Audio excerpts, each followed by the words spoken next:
Çabdar geldi, Çabdar. Hazır Nadir aka malumat veredi. Biz bolsa oğup turabız toğanlar. Uzun at ekan. Malumat özüңүздөн bolобу? Ооба, маалыматтын өзүңө эле бердик. Жашы жазга 4 асый. Аха. Бой 1.60.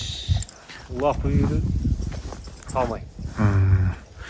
Мына бу породасы кандай? Породасы кыргыз жылкы эле. Кыргыз эле. Ден соолугу, жеп ичиши. Жеген ичкен ден соолугу 4 казыгы таза.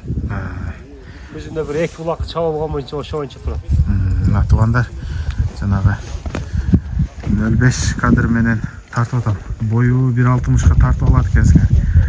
Анан кыргыз жылкы дейт. Бу улакка чабылып жүргөн эле ат эми. Улакка чабылып жүргөн бул жылдын эсебинен 2 жолу эле. Ошо боюнча турат. Турат тең, бастырып атты көргөзүңчү анда. Байкап турабыз туугандар.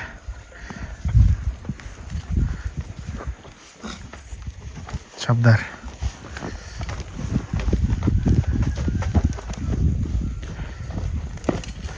Kalkıp koyunca. Kursağı dağı toğa okşaydı bunun.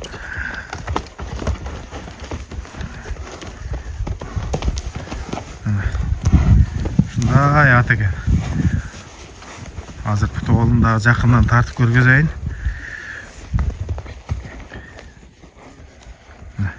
Akesinin atı ekan.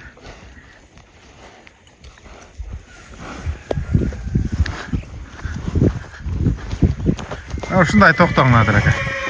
Атын кабак башы мына. Мойыны, көкүрөгү, буттары таза экен.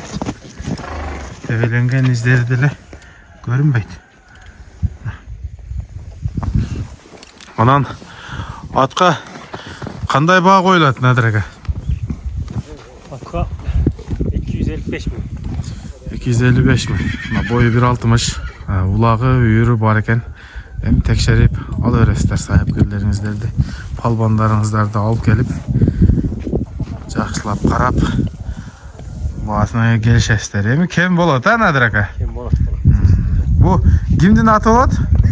Менин акамдын аты сен чыгара бер деди го, ошо айылда эле. Мына маалыматты Надир өзү баары билет, өзүң бере бер деди. Ушундай маалымат болду, достор.